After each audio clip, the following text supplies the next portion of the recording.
বিএনপির চেয়ারপারসন ও সাবেক প্রধানমন্ত্রী খালেদা জিয়াকে আওয়ামী লীগের শাসন আমলে বিভিন্ন মামলায় সাজা দিয়ে নির্যাতন করা হয়, যার ফলে তিনি গুরুতর অসুস্থ হয়ে পড়েন।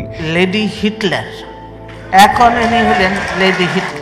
অসুস্থতার কারণে বারবার খালেদা জিয়াকে বিদেশে চিকিৎসা নিতে দেওয়ার আবেদন জানানো হলেও তৎকালীন সরকার তা মেনে নেয়নি, বরং সরকারের পক্ষ থেকে বিষয়টিকে হাস্যরসের বিষয় হিসেবে তুলে ধরা হয়। খোদ শেখ হাসিনা সংসদে দাঁড়িয়ে খালেদা জিয়ার অসুস্থতা নিয়ে টিপ্পনী কাটেন। আমি সেটা পড়া করিনি। গত 15 আগস্টে ছাত্র জনতার গণ অভ্যুত্থানে আওয়ামী লীগ সরকারের পতন ও শেখ হাসিনা ভারতে পালায়নের পর মুক্তি পায় বেগম জিয়া। তারপর নানা আইনি ঝামেলা মিটিয়ে অবশেষে তিনি লন্ডনে যান। এতে দীর্ঘদিন পর পরিবারের সঙ্গে মিলন ঘটে 3 বারের প্রধানমন্ত্রীর দায়িত্ব পালন করা বেগম জিয়ার।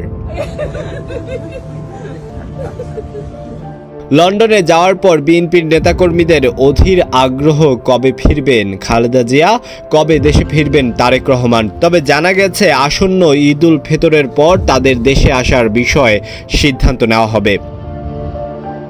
সংশ্লিষ্ট সূত্রে জানা যায় বিএনপির চেয়ারপারসন খালেদা জিয়া লন্ডনে তার বড় ছেলের সঙ্গে এবারের ঈদ উল ফিতরের উদযাপন করবেন। দেশবাসীর কাছে অনুরোধ জানাবো সন্তান হিসেবে ওনার জন্য দোয়া করার জন্য। খালেদা জিয়া দীর্ঘদিন ধরে liver cirrhosis, kidney, heart, diabetes, arthritis সহ নানা শারীরিক জটিলতায় ভুগছেন।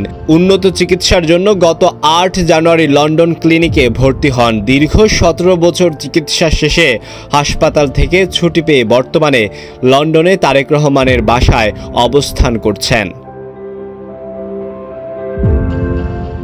এদিকে ত্রয়োদশ সংসদ নির্বাচন ঘিরে স্বাভাবিক রাজনীতি ও ভোটের প্রচারে ব্যস্ত থাকবে বিএনপি। আসছে মার্চে শুরু হতে যাওয়া রমজানে কেন্দ্রীয়ভাবে কয়েকটি ইফতার মাহফিলের আয়োজন করবে বিএনপি।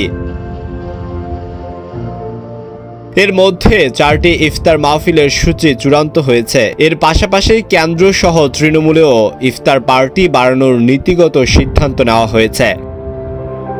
এছাড়া এলাকাভিত্তিক সামাজিক অনুষ্ঠান সহ উঠান বৈঠকের মতো নানা কর্মসূচি থাকবে। এর মাধ্যমে দ্রুত জাতীয় নির্বাচনের পক্ষে জনমত তৈরির পাশাপাশি ভোটের হাওয়া দেশব্যাপী ছড়িয়ে দেওয়ার টার্গেট।